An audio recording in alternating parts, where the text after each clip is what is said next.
Mama Chidinma was found dead on a Sunday morning sitting upright in her chair, eyes wide open, mouth stretched into a smile no human face should make. And on her wall, written in something dark and thick, were 4 words, "I found a new door."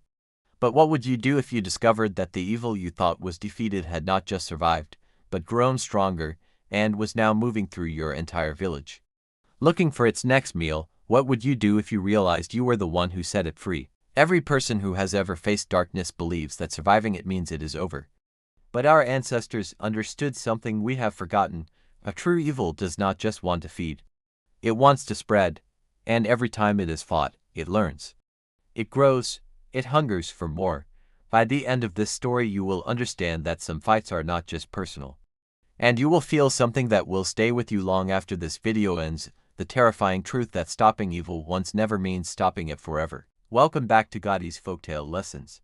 Hit that subscribe button right now and turn on your notifications. Because this is where everything changes. Adaze found the body. She had gone to Mama Chidinma's house early that Monday morning carrying a pot of soup and a heart full of gratitude. The door was unlocked. The room smelled of ash and something else, something sweet and wrong, like fruit rotting from the inside. Mama Chidinma sat in her wooden chair by the window, still, perfect, eyes wide open and staring at nothing. Her hands were folded neatly in her lap like she had simply decided to stop, but that smile, that wide, stretched, terrible smile that pulled her lips too far back and showed every tooth, that was not Mama Chidinma's smile. Adaze had known this woman her entire life. She had never smiled like that. Nobody smiled like that. Adaze looked at the wall. I found a new door. The pot of soup fell from her hands. She did not scream. She did not run. She stood in that doorway for a long time, breathing slowly, letting the cold truth settle into her bones. It had not left. It had never left. When she pulled it out of Kofi, when she went inside the hunger and dragged her son back, she had not destroyed it. She had only displaced it, and it had flowed like water finding the lowest ground, straight into the oldest, most open vessel nearby. Mama Chidinma, the woman who had spent her entire life fighting it, had finally become its home. Adaze closed the old woman's eyes. She straightened her wrapper. She whispered a prayer so old she did not know where she had learned it. Then she walked to Baba Soon's house at the edge of the village. This time he was not waiting for her. He was gone. His house was empty and cold. His chair was overturned, and on the floor where his chair had stood were dozens of black seeds, the same kind he had given her, scattered and crushed like something had stomped through them in a rage. Adaze stood in the empty house and understood that she was completely alone. That night 3 children in the village stopped speaking. Not from sickness. The doctor found nothing wrong. They simply sat, eyes open, mouths closed, hands flat on whatever surface was nearest, and stared. Their mothers wept, their fathers paced. But the children did not move. Adaze visited each one. She sat across from each silent child and looked into their eyes. And in each pair of eyes she saw it, deep and distant like something seen at the bottom of a well, that familiar shifting darkness. That mouth, always open, always moving, it was spreading. It had learned from Kofi. It had learned from Mama Chidinma. And now instead of living in one person, it was stretching itself across many, thin and patient and growing, like roots moving silently under soil. Adaze went home and sat at her kitchen table and thought for a very long time. Then she did something nobody expected. She called the mothers. If this story is gripping you right now, you are exactly where you belong. This is Gotti's Folktale Lessons, where the stories go as deep as the darkness itself. Subscribe and share this with someone tonight. Now back to Adaze, because what she does next changes everything. 7 mothers gathered in Adaze's home before sunrise. They came quietly, wrapping their clothes tight against the cold, eyes wide with fear they could not name. Adaze did not waste time. She told them everything: the pregnancy, the voice, the bundle, Mama Chidinma, Baba Soon, Kofi, all of it. She spoke for a long time and nobody interrupted. When she finished, the room was completely silent. Then the oldest mother in the group, a broad-shouldered woman named Nika, whose son was one of the 3 silent children, leaned forward and said, "What do we do?" "It is spread thin now," Adaze said, stretched across 3 children.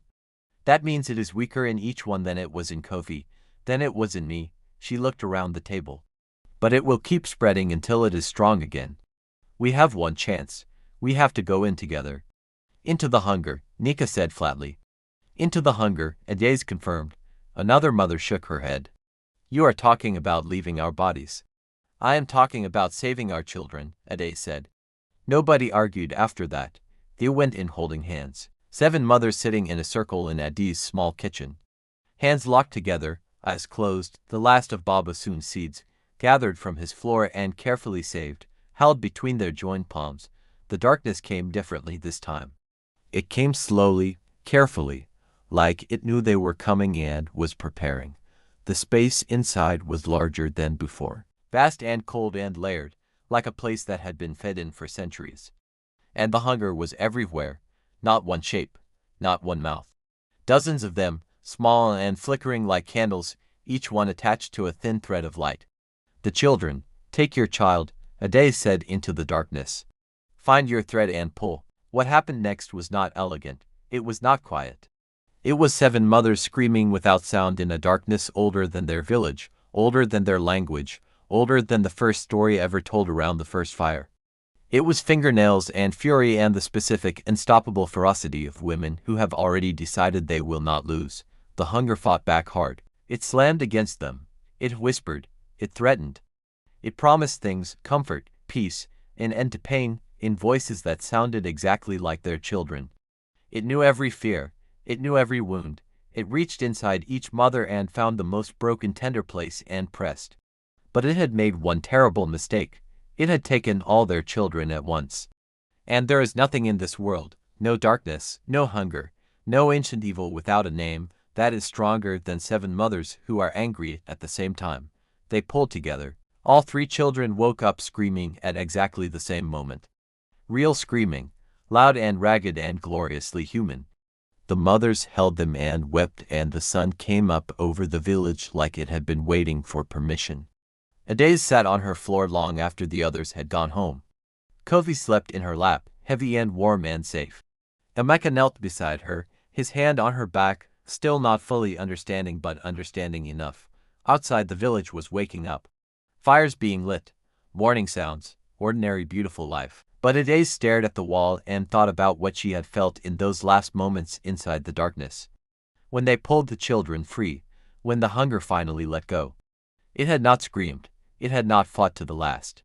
It had simply retreated, pulled back into itself like smoke returning to a crack in the wall, patient, quiet, waiting. She thought about Mama Chidinma's words. For you, yes, for everyone else. Adaze held her son tighter and watched the sun rise and said nothing.